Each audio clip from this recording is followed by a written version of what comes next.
The Spring Festival in China is all about the family gatherings and the family reunions. And we hear about the millions of people going back home on the train. The travel rush, I'm sure you've heard of it. But this year, I wanted to experience something different. I've come to the Palace Museum today in Forbidden City to see how the Chinese New Year was celebrated during the Qing Dynasty and to find out what are the modern day influences that we see today. Follow me.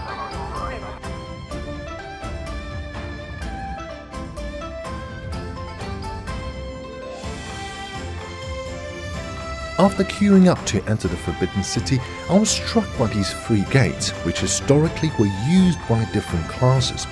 When you are facing them, the one with the right were used by politicians, whereas dukes were from the left-sided gate. So out of the three gates, I've taken the middle one, which in the olden days was reserved for royal family members. So now let's get to the Palace Museum.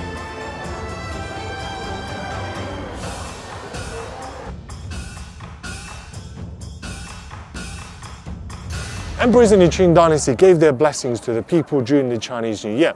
But how did they do this? They wrote the character 4, which means blessing in Chinese.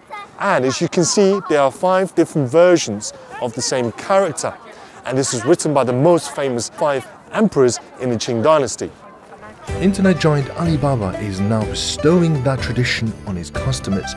For this year, its Alipay users have been given a chance to win a share of a $500 million cash prize.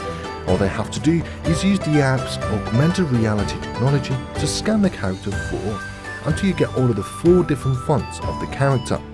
Once the set is completed, you submit it and wait until the first night of the Chinese Lunar Year to receive your share. And because of the amount of people playing the lucky draw, one person can win an average of 1 to 5 yuan.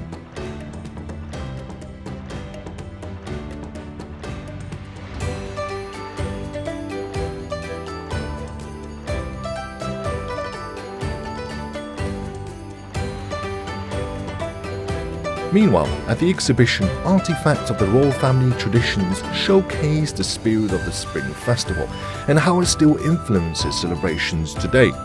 A rare glimpse at the spirit tablets called the Shanzhu demonstrates how they paid homage to their ancestors, but it's also the same as today, as relatives who have died are honored through toasts and food. Speaking of food, feasts are central to family reunions. Imperial feasts during the Qing Dynasty share the same spirit of families today, sharing a wide range of culinary delights. So at the museum, they're also putting on an interactive experience, and celebrations are a big part to mark this. So as you can see, opera performances were a big part of that time with the costumes, with an array of colors, and you can see also another big part is the fireworks. Well, the colors are so rich is a major part that celebrates the beginning of a new year, a prosperous year, and obviously a brighter future. And also to mark the start of a new year are the lanterns.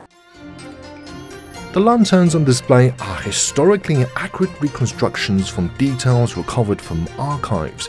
They were lost during the emperor's austerity in 1822, but they're still done homes and doorways to drive away bad luck. It goes hand in hand with the New Year couplets displayed on doors expressing good wishes or statements. It has been fascinating to see this Forbidden City transformed into a Spring Festival cultural experience. I have been able to see why the celebrations are so steeped in history and enriched with tradition. I'm Josh, stay tuned with China Matters.